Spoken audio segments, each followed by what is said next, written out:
Voilà notre émission Tout nous explique, la toute première d'ailleurs sur Ditra TV. Mesdames, Mesdemoiselles et Messieurs, bonsoir. Je suis Abdelhamid Maman, animateur de cette émission. Je suis ravi de vous accueillir sur notre plateau. Aujourd'hui, nous recevons notre tout premier invité qui va bientôt nous rejoindre sur ce plateau, tout juste après la pub.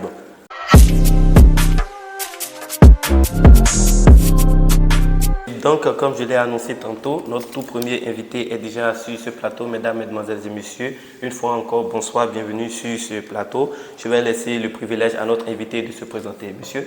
Moi, c'est Abdelrassoul Daouda. Je suis de nationalité camerounaise et titulaire d'un master en génie civil.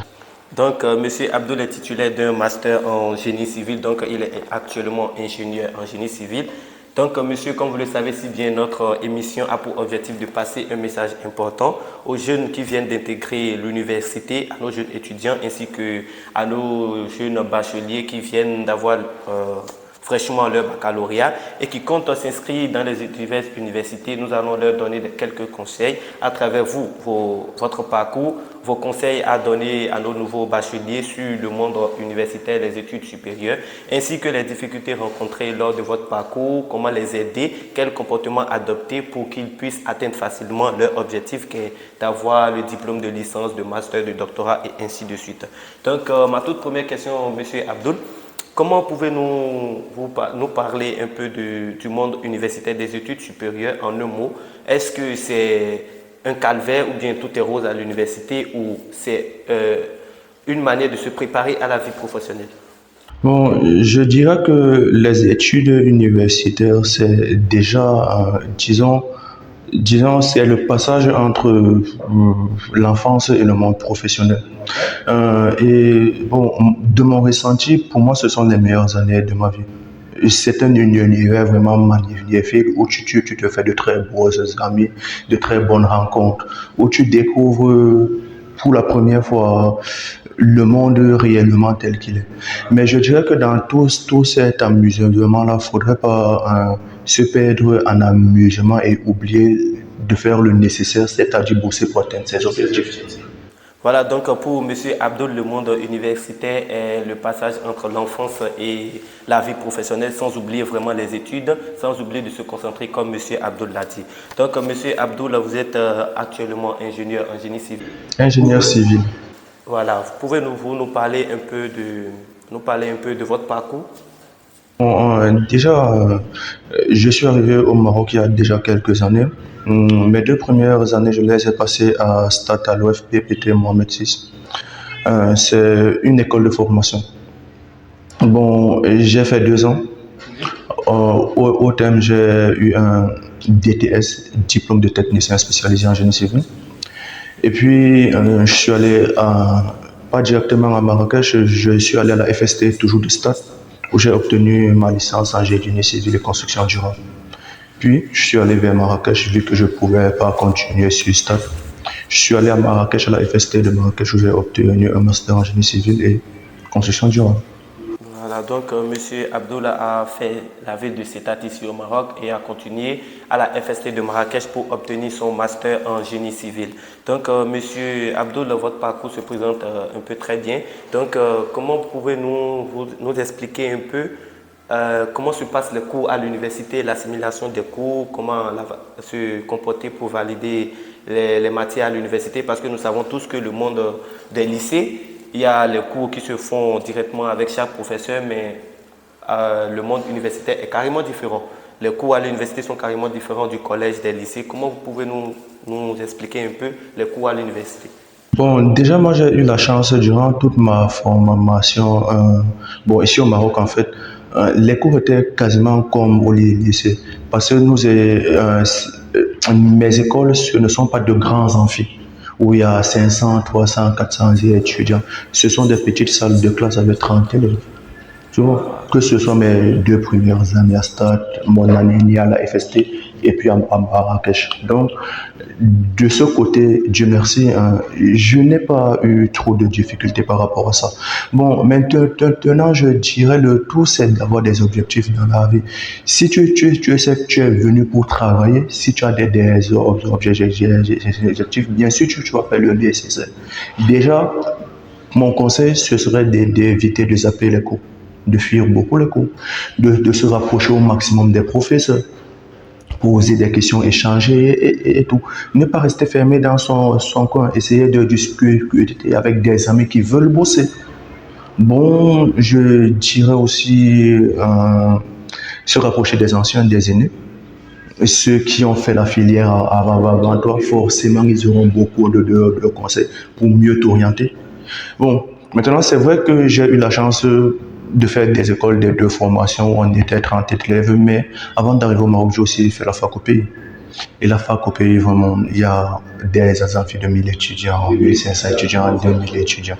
Et là, c'est vraiment pas facile. Mon conseil, dans ce sens-là, de mon expérience au Cameroun, ce serait de faire le maximum pour être toujours dans les premiers rangs. Déjà, faire beaucoup, participer à tous les TP, faire tous les TD, faire le maximum pour être dans des groupes d'études qui sont généralement créés par ceux qui ont fait la filière avant toi, des doctorats, mais tout, ils ont des anciennes épreuves, ils vont te partager et ça va t'aider à valider dans cet environnement. Bon, le mot est péjoratif, mais je dirais que les facs de 1000 élèves, l'environnement est hostile. C'est vrai que c'est péjoratif, mais je dirais que c'est hostile. Donc, merci vraiment, Monsieur Abdoul, si je peux retenir quelque chose de ce que vous avez dit. N'oublions pas qu'à la fac, nous avons différents types de facs. Il y a des facs où tu peux aller et te retrouver dans une salle de 30 à d'une quarantaine de personnes. Là, c'est encore plus facile selon l'expérience de M. Abdoul. Mais il nous a parlé d'un point très important. Au Cameroun, il a vécu dans des amphis de 2000 personnes. Là, ce n'est pas du tout facile. Donc, pour lancer un message à nos nouveaux bacheliers qui viennent d'arriver à l'université, souvent, les questions de matière, de UE, sont très difficiles à assimiler pour eux. Et lorsqu'on se retrouve dans des amphis de 1000, 2000 personnes, ce n'est pas du tout facile, comme M. Abdoul l'a dit. Merci beaucoup, M. Abdoul, pour ça. Donc, je vais poser la question de demander, durant tout votre parcours de la première année jusqu'à votre master, ça fait 5 ans d'études. Quelles sont les difficultés auxquelles vous avez affronté certaines difficultés? Comment vous avez pu surmonter ces difficultés-là pour atteindre votre objectif? Bon, déjà la première difficulté que j'ai rencontrée dans mes études, je parle du Maroc précisément, la langue. Donc il y a certains professeurs, et je ne peux pas leur en vouloir, ils sont habitués à parler l'arabe.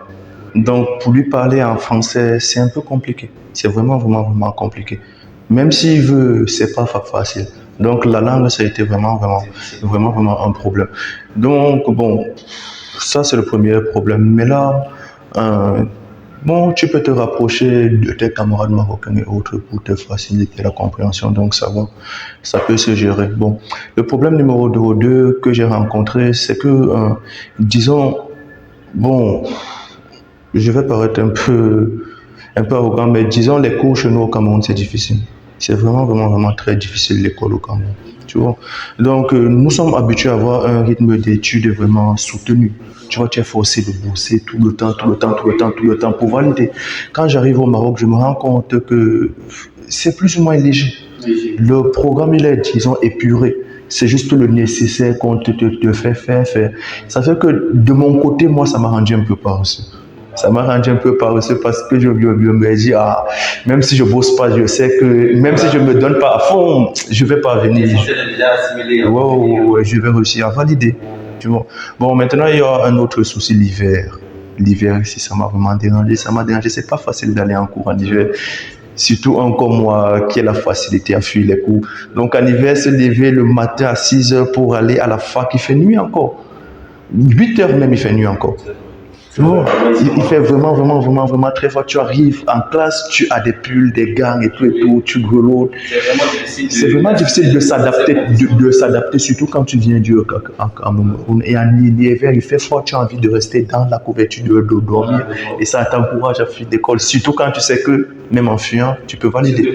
Bon, c'est un peu les difficultés que j'ai rencontrées. Voilà, concernant les difficultés, M. Abdou nous a parlé d'un point très important. Il nous a parlé d'abord de la langue, parce qu'il est venu ici au Maroc pour continuer, poursuivre ses études supérieures. Il nous a parlé de la langue. Je vais rappeler à nos nouveaux bacheliers et à ceux qui viennent d'intégrer le monde universitaire que la faculté, les universités, ça dépend des pays selon ce que M. Abdou a dit. Il nous a donné l'exemple, par exemple, de son pays, le Cameroun, où ils sont des milliers dans les amphis. Tu es obligé à chaque fois de te rapprocher des professeurs pour plus d'explications. Mais dans le cas au Maroc, même si tu vas vouloir te rapprocher des enseignants, il y a le problème de langue. Voilà, donc c'est un peu le problème majeur ici au Maroc qu'a rencontré M.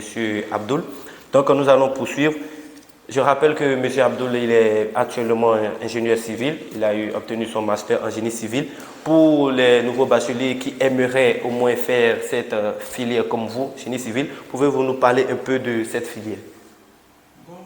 Des avantages par exemple ou des débouchés avec cette filière? Bon, déjà, je dirais que la filière est très attractive déjà. Attractive dans le sens où on est en Afrique. L'Afrique est en construction, on manque énormément d'infrastructures, tellement. Donc, c'est une filière où la demande elle est élevée déjà. Elle est vraiment élevée. Tu vois. Et c'est une filière aussi, je dirais, elle est passionnante dans le sens où tu n'es pas assis derrière un bureau tout le temps. Tu vois, c'est fatigant d'être assis tout le temps dans un bureau en train de faire la même chose, de travailler dans le même cadre tout le temps. Au moins, en génie civil, tu sais que non, tu peux te balader un peu de partout. Tu vas voir un chantier là, un projet dans telle ville, dans tel autre pays, Déjà, la filière elle est attractive. Et la filière, bon, dans mon sens, elle est passionnante parce que j'aime les maths et la physique. Donc, je suis très doué en maths physique, j'aime ça. Et c'est ce que j'ai retrouvé dans cette filière. Donc, la filière génie civil, pour lancer un appel à nos nouveaux bacheliers, ceux qui aimeraient faire la filière génie civil, il faut d'abord avoir une passion comme M. Abdoul l'a dit, il faut être vraiment passionné des maths et des physiques. Et encore, c'est une filière où la demande est vraiment très élevée. Donc, M. Abdoul, pouvez-vous nous dire un peu qu'est-ce que vous aimeriez faire avec cette filière? Vous avez obtenu votre master en génie civil. Qu'est-ce que vous envisagez de venir avec cette filière que vous avez étudiée? Bon, déjà, j'ai eu mon diplôme il y a déjà presque 2 ans actuellement. Bon, ce que j'ai envie de faire moi personnellement, c'est plus tard ouvrir ma propre structure. C'est ce que j'aimerais faire. Voilà. Structure, parce qu'actuellement en Afrique, nous sommes vraiment en manque d'infrastructures. C'est les étudiants en... Non, quand je dis ouvrir ma structure, désolé de te couper, c'est créer mon entreprise. Voilà, ton entreprise de génie civil. Pour cela, il faut avoir déjà des fonds.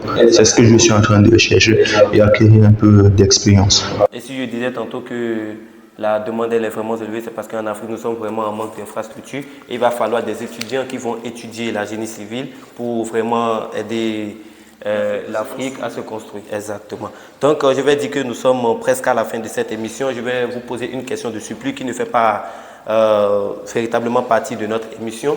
Nous entendons parler parfois des nouveaux bacheliers qui, après le bac, nous disent que bon, la faculté, il n'y a rien, c'est difficile, je ne veux pas aller à l'université, je préfère entreprendre, aller faire un business à côté. Trouvez-vous que c'est mieux de laisser l'université aller faire un business ou bien entreprendre quelque chose, ou trouvez-vous que c'est mieux de combiner les deux à la fois?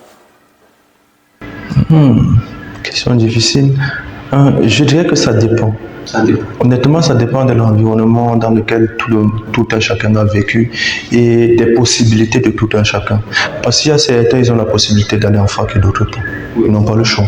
Bon, je vais prendre un exemple simple. Par exemple, si tu as envie d'être agriculteur, tu vois, après le bac, tu as les moyens. Tu as la possibilité d'intégrer une école d'agriculture, être ingénieur agronome, plus tard travailler dans une structure, acquérir de l'expérience, et vu que tu as les moyens, plus tard aller investir dans le domaine et te développer dans le domaine. Et puis maintenant, il y aura un autre, lui, après le bac, il n'a pas ces moyens-là. Il peut directement se lancer dans l'agriculture. Il cherche des fonds, ça et là, à gauche, à droite, il se lance directement dans l'agriculture.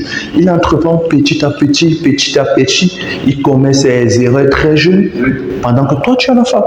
Lui, il commet ses erreurs très jeunes, il apprend, il se relève, il tombe, il se relève, il tombe, il se relève. Le temps que tu auras fini la fac, peut-être acquérir 2-3 ans d'expérience pour revenir investir, lui, il aura déjà pu faire quelque chose. Donc, je dirais que ça dépend de la possibilité de tout un chacun, du vécu de tout un chacun. Bon, maintenant, pour répondre typiquement à ta question, si tu peux faire les deux en même temps, pourquoi pas? Pourquoi pas? Si tu es quelqu'un qui peut accomplir deux tâches plus ou moins facilement sans délaisser l'une des deux. Ça va, mais moi, dans mon cas, je suis le genre de personne, je suis focus sur un objectif. Je préfère me donner à 100% réaliser l'objectif.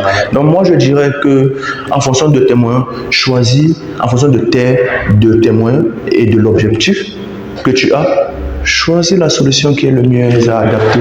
Et puis, pour cette question, M. Abdoul nous met sur une directive. Il ne faut pas se dire que je vais seulement à l'université ou je vais entreprendre seulement. Ça dépend de tes moyens, ça dépend de ce que tu as envie de faire, ça dépend de ce à quoi tu te mets, ce à quoi tu fais face après ton baccalauréat. Donc, vraiment, merci beaucoup, M. Abdoul, pour cette émission. Merci pour les réponses. Et je crois que nos spectateurs ont pris note de vos conseils. Surtout les nouveaux bacheliers, ils vont mettre en pratique vos conseils, espérons, pour pouvoir leur faciliter, pour pouvoir aller à l'université très facilement et obtenir leur diplôme. Donc, M. Abdoul, vous avez un mot de fin pour nous avant la fin de cette émission. Bon, le mot de la fin, c'est que je dirais aux jeunes bacheliers déjà, bon, félicitations pour votre bac, mais le bac n'est pas une finalité. Le bac, ce n'est pas une finalité, c'est juste une des étapes sur le long chemin qu'est la vie. Donc, une fois que vous avez votre bac, bravo, mais retroussez les manches parce que la suite ne sera pas facile. La suite sera beaucoup plus difficile que d'obtenir le bac. C'est sur ces mots que nous allons terminer cette émission. Je vais un peu répéter les derniers mots de M. Abdoul parce qu'il faut retrancher les manches parce que la suite ne sera pas du tout facile. Donc, merci à vous, chers téléspectateurs. Nous voici à la fin de cette émission. On se retrouve prochainement avec un nouvel invité. Merci beaucoup.